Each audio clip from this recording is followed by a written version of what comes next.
Toronto, please welcome first guest speaker, Lisa Yemmers. My journey started 6 years ago with Will, and we started working on some of my issues. We went from working on what was going on in my home life to working on what was wrong with me. I have known Bill for 7 years. And in that 7 years, we were working on a lot of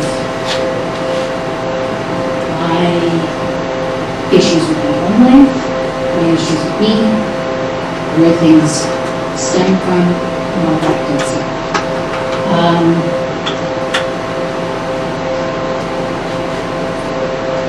More about what happened when I had to go see where I was in my life with my marriage was more of myself. I ended up actually being referred to me by my husband, because he said that there would be a perfect person for me to go and talk to.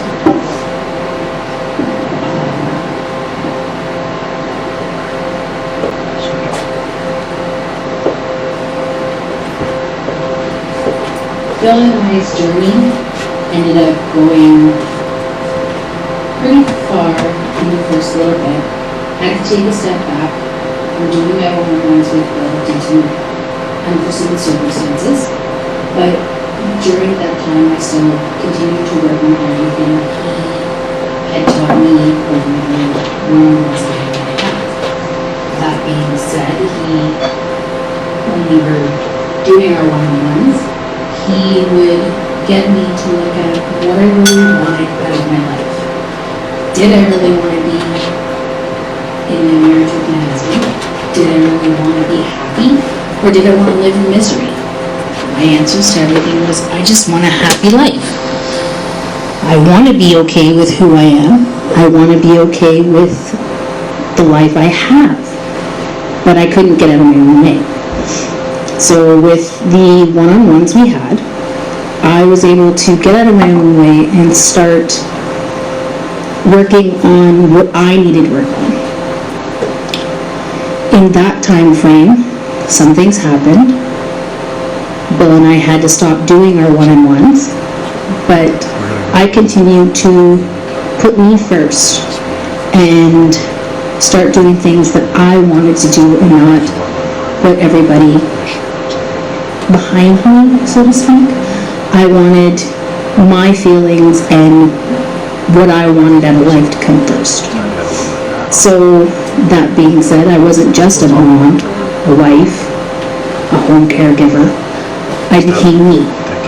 I became the person that I always wanted to be, started living for me, started putting my foot down when I knew either I was right or I wanted something really, really bad. I wouldn't let anybody take away from what I wanted. If it was in desperate need of me wanting to go and just spend time by myself for an hour, I did it. With no questions, no nothing, just went and did it. Over the, I want to say 5 years that me and Bill were disconnected, I really, really, really worked as hard as I could to keep what him and I had started working on going. I didn't want to stop because at the end of everything, I was feeling good. I was feeling better about myself. I was starting to smile more, starting to have fun in life. And I mean, not that anything's changed. I'm still me. It's just now I enjoy things more. I look at things differently, not with, I want to say, a closed-off mind. I'm more open to a lot more things.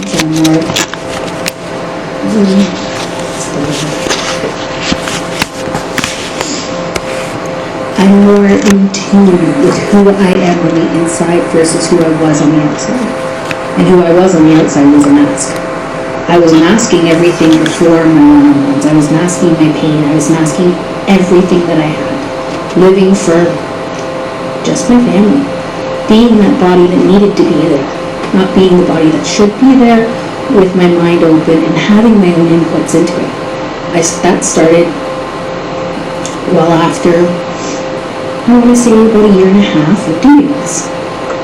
And then, with that being said, I started looking at how happy I was and how much I really enjoyed my life as it was, as I was continuing on, and decided, well, even though Bill's not around, hey, let's continue. I'm happy. He gave me an insight to what I wanted. Let's continue on with it. So I did. After the 5 years of not being around Bill, and him and I rekindled within the last 2 months, maybe. Talked to him, and I think I threw him back, that I continue to be what him and I had started. I didn't just, well, he's gone, I don't need to work on me anymore. I can go back to who I was. But I enjoyed what I was while working on it. I enjoyed the person I became.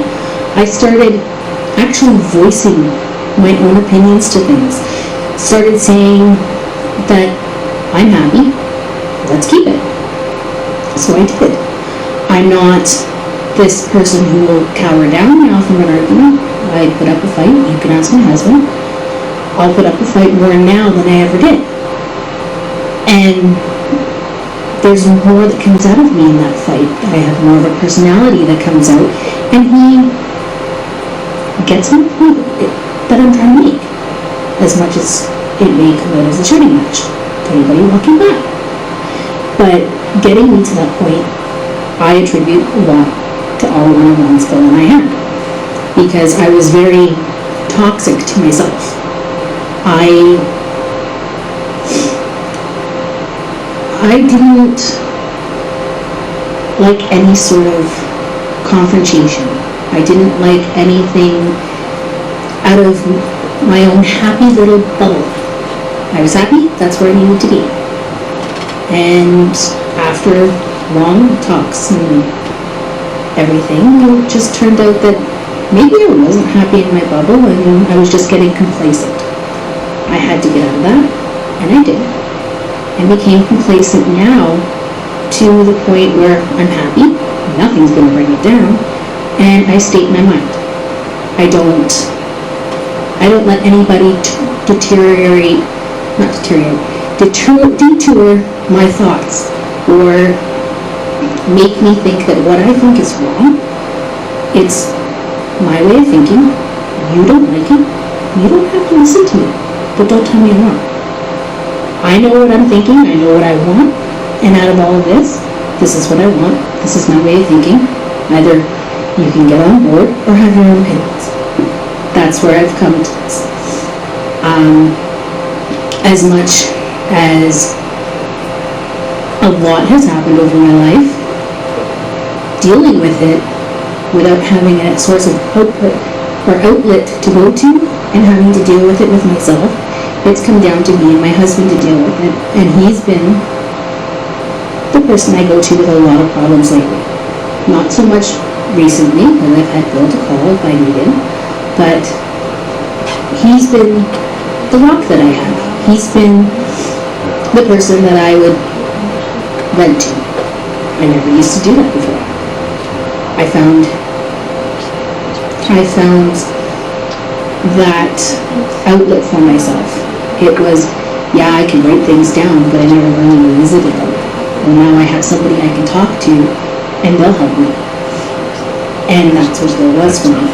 He was my memo pad, so to speak. I wrote down everything, and then he made me revisit it, and we worked through it. And I've done as much as I could on my own. Now I need that extra help again.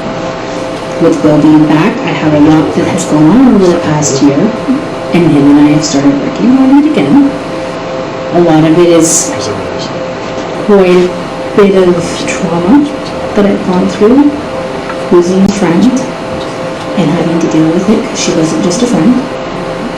She was kind of like a sister. and having to deal with that and not knowing how to deal with it on my own. Now it's easier. I've got somebody who's been through the trauma that can help me with it myself. And this being, so to speak, Bill, he's going to be my guidance to get through the trauma that I've gone through. He's going to be the person that can help me live out or live without my best friend. I've struggled over the past year, and it's going to continue to be a struggle, but I know I'll get it worked out. And in trauma-wise, knowing what she went through, I'll deal with it a little bit, but I'll have somebody who's been through trauma as well to help me. That being said, I'd like to welcome Bill to the stage.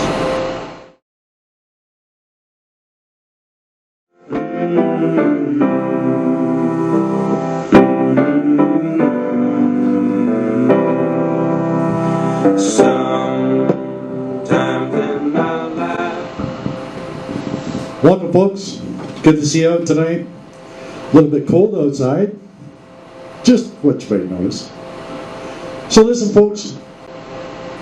I've been waiting a long time to announce this very statement that I'm about to say now. Welcome to the first of the GYSO tour that's coming out for 2020. This will be the first time that we're doing it, and we're going to run from here. Okay, maybe walk. You know, with a little bit of things, maybe walk. So I'd just like to welcome everybody, and I'd like to thank some people and do a couple of announcements because that's what I always do. So I'd like to thank Stephanie Foley right now for allowing us to come to this place and do this. It's really, really important to have the right venues to be able to do things. This is a perfect venue, and we need to be able to just give a round of applause to Stephanie. Alright, that's enough. You don't want to fill her head too much, right? Alright, so somebody's got their... This is live, folks. Anything can happen. I'm telling you, I'm going to do my absolute best not to drop any F-bombs or anything else like this in this first session. I'll even try to keep it short. Right? The mind will only take what the ass can handle. It's a fact. So, first of all, I want everybody to pay attention to this photo right here.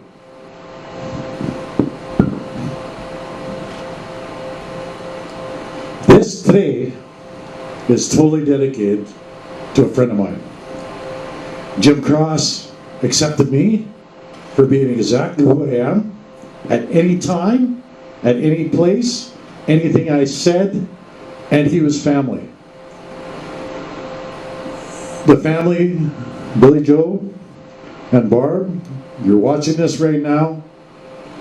This is for you guys, but more importantly, I believe this guy right here is looking down on this and saying, finally, it's a success. We talked many hours about this and what we're going to do. So Jim, this is for you. I'm going to do things a little bit differently in the first seminar because I've always wanted to do something, but I've never ever brought myself to doing it. And we talked about this not that long ago, about, hey, you know what? I do a lot of teaching with my videos online, right? I do a lot of teaching, but I never ever considered myself to be a teacher. Not something I ever considered. But I guess maybe, yeah, I guess I'm a teacher. In a way, the reason I didn't want to be a teacher, I was told once upon a time, okay, I was 19 years old, that teachers will be judged much highly in the end for what they say. I didn't want that responsibility. It was something I really, really stayed away from, is telling people that I was a teacher. But hey, folks, I guess I'm a teacher. Right? There's a lot of things going on. I wasn't even going to do this, but I have to anyway. Because when I get up here, I look at the stuff that I've written down, and I get thrown off the stage, literally. Because when I teach, it's not something that comes from here. The 6 inches between here and here is the longest distance traveled I'm ever going to make. And that's what this is all about. We're going to talk about the brain. We're going to talk about why your brain is so powerful. We're going to talk about trauma, and we're going to talk about trauma in a completely different light. This world, not just Medicine Hat, Alberta, not just Alberta, Canada, not just the country of Canada, but the world is in a state of shock. Right? Anybody agree with that? We're in a state of shock. I said I wasn't going to mention this very much, but I have to bring it up because when my heart says to do something, I must do it. What's going on in the world right now is creating panic. Now, panic is something I understand. What's happening in this world right now is creating fear, and I understand fear. Let me tell you something, folks. There's 2 types of people in this world. There are the people that, okay, there's something going on, and we'll walk through it, and we'll deal with it. And then there's people like me. People like the people I know, people that suffer from PTSD and trauma. I'm going to make clear the difference between trauma and PTSD. I'm going to make that very clear for you tonight. I'm going to announce a couple things now in regards to that. But first of all, we're thinking about everybody. We are. We're thinking about what's going on in this world right now. We're thinking about the school district. We're talking about our families here. We're talking about real, live trauma with people's health right now, today. I decided to go on with this and do this for 2 reasons. I considered making a phone call and saying this thing's canceled. It may be a risk, but I believe in calculated risk, right? And with the damage that's going on right now with media and everything that's fear-based right now, it is so important to tell you guys this. I'm not done with this. I'm not. PTSD and trauma is what's happening in this world right now. It's happening to families. It's happening to people that we love and care about. It's an absolute fact. Lisa, when she was talking, I was standing back there, and I was thinking to myself, how cool is this? Lisa's up there talking about recovering from PTSD and trauma. That's what she's talking about, folks. When you say that, I smile. If you guys could take it just a minute and close your eyes right now. If you do that, just close your eyes. And I want you to think about why I'm doing this. One of the questions, leave your eyes closed if you could, one of the questions that's always asked me is, Bill, you spend a lot of time on this. What's your reasoning for doing that? Well, if you close your eyes and you think about the previous video today about me and my family, and the people that are friends of mine, I don't like the word clients. My one-on-one people are friends. That's what they are. That's what we are, folks. Our friends. I don't think anybody can deny that. We don't always like our friends, do we? Right? But right now, there's a crisis going on, folks. And that crisis is happening to everybody. And I want people to know that I'm not laying down for it. I don't care what happens from this point forward, the show is going on. I can guarantee that. I just looked out and I seen a couple smiles out there. I guess somebody agrees with me. I know Jim does. Jim used to have a real giggle about him, and Jim, getting back to him, he used to tell me he was going to come back and haunt me. And you know what? He was really, really clear about how he was going to do it. He was. He said he was going to come to me in a fairly inconspicuous way during an inconspicuous time, and I would know that it was him. Yeah, Jim, you win, right? I spend a lot of time with people with PTSD and trauma. And what's happening with me right now, and has been happening for a while, folks, is you know what? I go to bed at night, just like everybody else does, right? And I've never had a problem falling asleep. I've had problems once I got to sleep, but I've never had problems going to sleep. There's a few people in here who know that. And I wake up happy. Don't I, family? I wake up in the morning and I'm happy and I'm smiling, and it really pisses some off that I'm like that. Right, Tyler? Absolutely. It's something that I do, and the reason I do is I've got no reason to frown. I'm alive. Right? We're all alive. We're standing here, we're sitting here, and we're saying, what's the reason we're here? Why does Bill do this? Well, I'm going to tell you very shortly.